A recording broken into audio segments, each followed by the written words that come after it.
What's up, y'all? It's your boy KevOnStage, and it's Sunday, and that means it's time for another life lesson from the Bible. I think that's a good title, Life Lessons from the Bible. I'm not really preaching like, and then Jesus, I'm not really doing that. I'm not really teaching. I don't know, a sermon vignette, whatever. Life Lesson from the Bible, I think is a good title for today.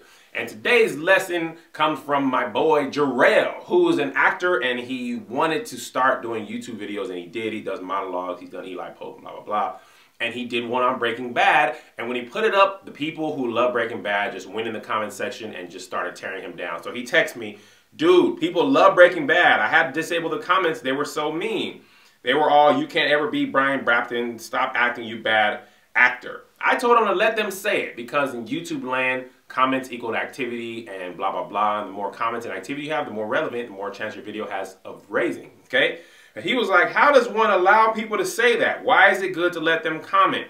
And I told him they are sitting at home critiquing something they have neither the talent nor the courage to try. Which most people on the internet who just destroy someone, they never have the courage to try anything. They don't want to get in there and subject themselves to criticism. I'm not talking constructive criticism. I'm talking people who just want to tear you down. And that reminded me of the story of Nehemiah. Nehemiah was a Jew, and he's from Jerusalem, and the walls in Jerusalem had gotten torn down. When he heard about it, he was all best cry ever.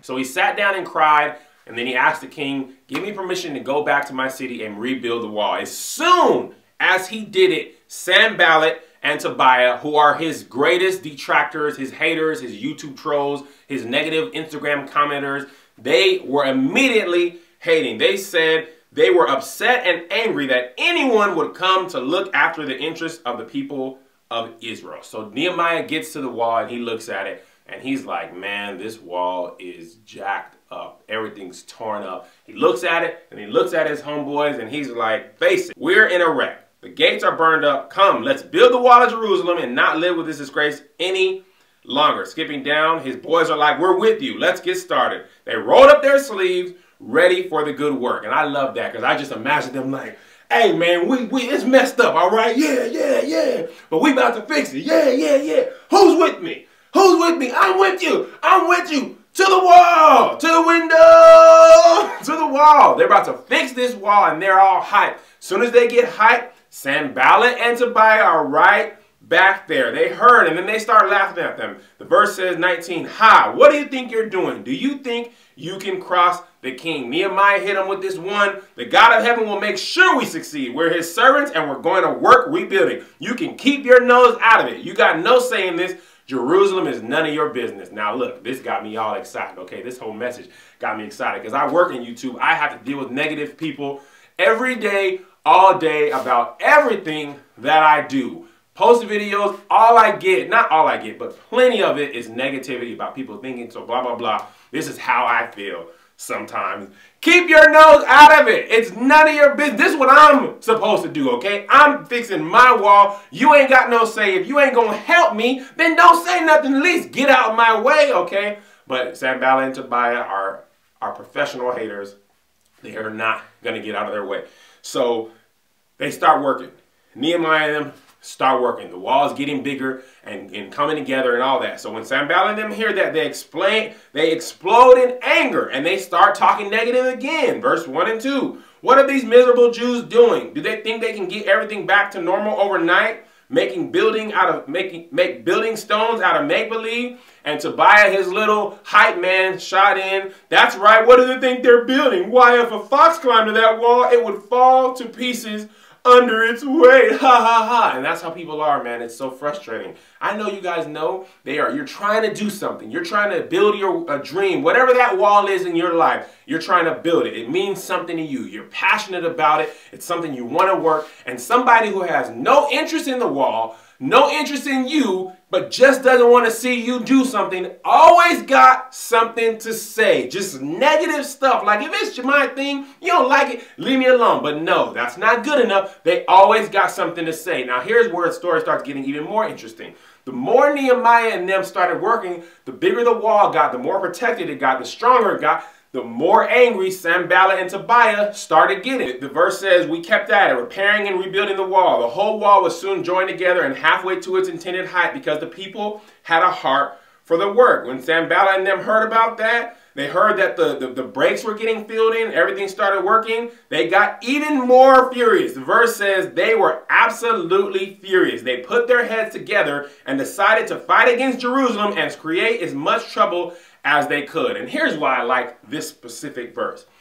They don't have anything to do, Sanballat and Tobiah, the professional haters. They don't have anything to do. All they want to do is create as much trouble as they can. So their whole goal in life is to stop Nehemiah from achieving his goal. They don't have an alternative goal. They're not competing. It's not like I have a wall to beat and you're doing better. No, they have nothing. All they want to do specifically is create as much trouble as they can. And I love the following verse. We countered with a prayer to God and set a round-clock guard, because Sanballat and Tobiah were like, well, we're going to fight you. We're going to kill you. So they didn't stop working. No, they said, okay, y'all say you want to kill us. Okay, we got to be prepared to fight. I know one thing, I'm not going to stop building this wall, though. So they have half the people building the wall, half the people protecting against the people who are saying that they're going to come kill us. And man, sometimes you got to protect yourself. I'm not saying go out here and be no punk, but keep your focus on your task, your wall, your dream, your passion. So here's where it keeps getting.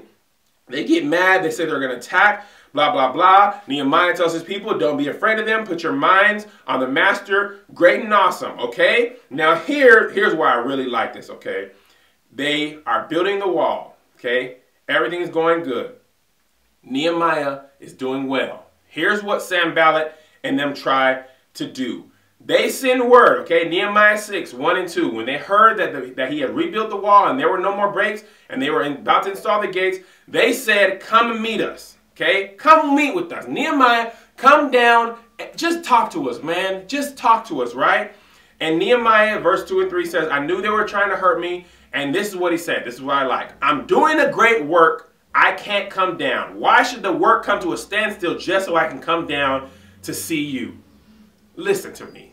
Eli Pope said it best. I am literally above your pay grade. I'm not going to come down from my work to come down to talk to you. Why? Because you ain't talking about nothing. I have work to do. I literally cannot waste the time come talk to you when I have work to do. And I know you're just scheming. You're just trying to get at me. You're just trying to undermine my work. I don't have the time. 4 or 5 times it says he tried to get them to come down off the wall, and he said, no, I'm not going to do it. No, I'm working. So here's what Sanballat and Tobiah try to do. Aren't they like relentless? They really don't want this man to finish what he had set out to do. They're relentless. So their next task, because all the talking and stuff hasn't worked, their next task is saying this, okay? They said, look, you guys are planning to rebel. That's why you're rebuilding the wall. The word is that you want to be a king, and you have appointed prophets and announcing Jerusalem, and you want to say you're a king. Don't you think we should sit down and have a conversation? And this is Nehemiah's response. There's nothing to what you're saying. You've made it all up. You're trying to intimidate us into quitting.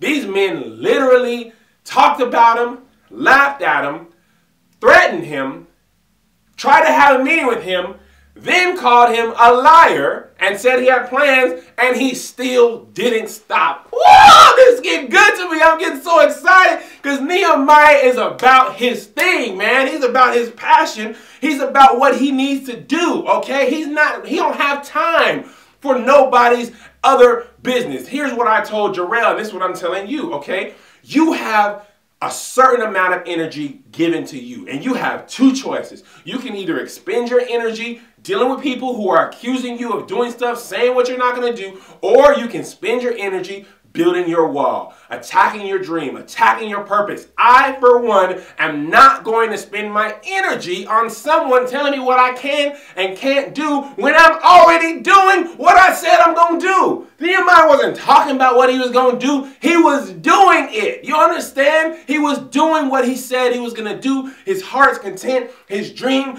I'm so excited. I'm spitting, I'm bouncing, but it's so good to me, man, because this is how life is. You have Sanballats and Tobias all over the world, the internet. Sometimes they're your family members. One thing that I didn't mention is Sanballat and Tobiah had hired a prophet, a man of God, to go and meet Nehemiah. And he prayed. He was like, man, this man ain't about nothing. I'm not about to spend no time talking to you either. Okay, so sometimes your Sanballat and your Tobiah can be your family, your friends. Sometimes they're people on the internet and strangers, but other times there are people right close to you. And as I close, I'm closing. Here's my last part. Nehemiah 7, real big. The wall rebuilt.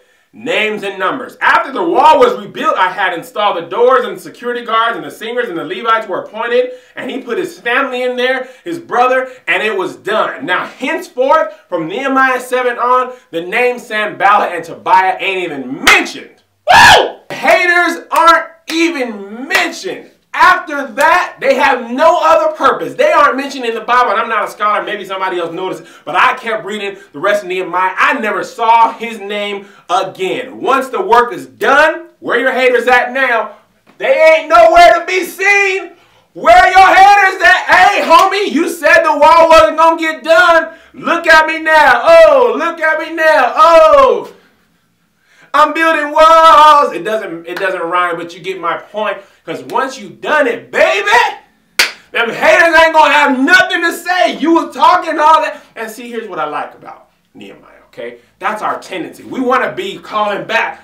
Hey, Sanballat, what's up? Where you at now? He don't even focus on that. He set the wall up. He got the people in place. They had a party. They don't even focus. And that's how I want you to think. You don't even have time to focus on them while they're trying to detract you. And when you do achieve your goal, don't even give them no time after that. Listen, I'm going to give you 2 real-life examples. My boy, comedian Chris, is a funny viner, okay? Check out some of his vines real quick. Y'all better respect me out here. I'm a grown man. I'm on my way right now. We're going to murder dude. You already know what it is, homie. So what's the matter with you?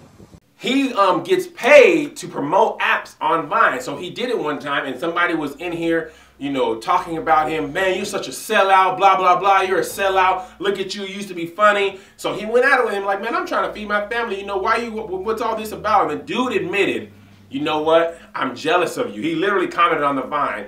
I'm jealous of you. I'm mad that I've been doing Vines and I haven't had much success, and I'm just jealous of you. That's why he was hating. Not because he wasn't funny, not because he was really even thought he was a sellout, but only because he was jealous of what Chris was able to attain. And that's so human nature. Like, okay, I can't get it. You are getting what I want. Since I can't get it, you can't get it either. Well, I'm going to do everything I can to tear you down. So maybe you won't throw your dream that you succeeded in my face. You know, and that's, oh my gosh, that made me feel so good. Because, you know, people rarely admit why they hate. And that guy was like, you know what? My bad. My bad. Nehemiah, I think I forgot to say this. But when all that was going on, that verse said they were trying to intimidate us into quitting. They thought they'll never give up. They'll never finish. I prayed, Nehemiah said. I prayed, give me strength. Sometimes you got to pray that. God, give me strength. Give me strength, because I don't know. It's tough. It's hard. I want to give up. My people are getting tired. We've been at it for years. God, give me strength. And once you pray, get back to work. It's your boy, KevOnStage. I'll see you next week with another life lesson from the Bible. I'm sorry this got so long, but it's a great story. It's a great thing. Apply it to your life. Don't let the haters stop you. Don't let the negativity stop you. See you tomorrow. Everybody is KevOnStage. Go subscribe to my YouTube page and don't you be bitter.